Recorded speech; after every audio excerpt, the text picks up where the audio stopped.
Que se passe-t-il pour le défunt lorsqu'on visite sa tombe? Peut-il parler à ceux qui le visitent? Est-il au courant de la situation de sa famille dans ce monde? Tu pleureras sûrement après l'écoute. La mort n'est pas la fin de l'homme ni son anéantissement, mais plutôt une étape parmi les plus difficiles que l'homme traverse, où son âme se sépare pour vivre dans un autre monde différent de celui qu'il a connu. Le défunt ressent, s'attendrit et se réjouit de celui qui le visite et lui rend hommage en lui répondant le salam. Uthman ibn Sawad a dit, sachant que sa mère était parmi les pieuses, lorsque ma mère était décédée, je lui rendais visite chaque vendredi, priant pour elle et demandant pardon pour elle et pour les gens des tombes. Une nuit, je l'ai vue dans un rêve et je lui ai dit, « Comment vas-tu » Elle dit, « Oh, mon fils, la mort est une épreuve difficile. Et moi, louange à Allah, je suis dans un monde intermédiaire béni où je me repose sur des tapis de basilic et où je suis enveloppé de soie et de brocart jusqu'au jour de la résurrection. » J'ai dit, « As-tu besoin de quelque chose ?» Elle dit, « Oui, ne nous prive pas de tes visites et prières, car je me réjouis de ta venue le vendredi quand tu viens de ta maison et qu'on me dise, « Voici ton fil qui est venu. » Alors je me réjouis et les morts autour de moi se réjouissent aussi grâce à toi. Bachar ibn Ghalib dit, « J'ai vu ma mère dans un rêve car je priais beaucoup pour elle.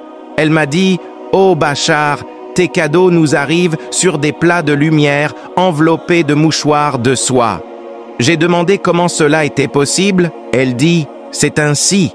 Les prières des vivants quand ils prient pour les morts et leurs prières sont exaucées. Cela transforme leurs prières en plats de lumière et en vin servi dans des mouchoirs de soie. Ensuite, cela est apporté à la personne pour qui on a prié parmi les morts et on lui dit, « C'est un cadeau d'un tel pour toi. Si vous êtes arrivé jusqu'ici, pourquoi ne pas vous abonner ?» Il a été rapporté que le prophète a dit « Aucun musulman ne passe devant la tombe de son frère qu'il connaissait dans ce monde et lui dire le salam sans qu'Allah ne lui rende son âme jusqu'à ce qu'il lui réponde le salam. » Fadl ibn Muwafiq raconte « Lorsque mon père était décédé, j'étais profondément affligé, je venais visiter sa tombe tous les jours, puis j'ai cessé pendant un temps qu'Allah a voulu. Un jour, je suis venu le voir. Et alors que j'étais assis près de sa tombe, mes yeux se sont fermés et le sommeil m'a emporté. J'ai alors vu comme si la tombe de mon père s'est ouverte et qu'il était assis dans sa tombe enveloppé de ses linceuls avec l'apparence des morts. J'ai alors pleuré en le voyant et il m'a dit « Oh mon fils, qu'est-ce qui t'a retenu de moi ?» Je lui ai demandé « Sais-tu souvent que je viens ?» Il a répondu « Tu n'es jamais venu sans que je ne le sache. Tu venais me réconforter, me réjouir et réjouir mon entourage par tes prières.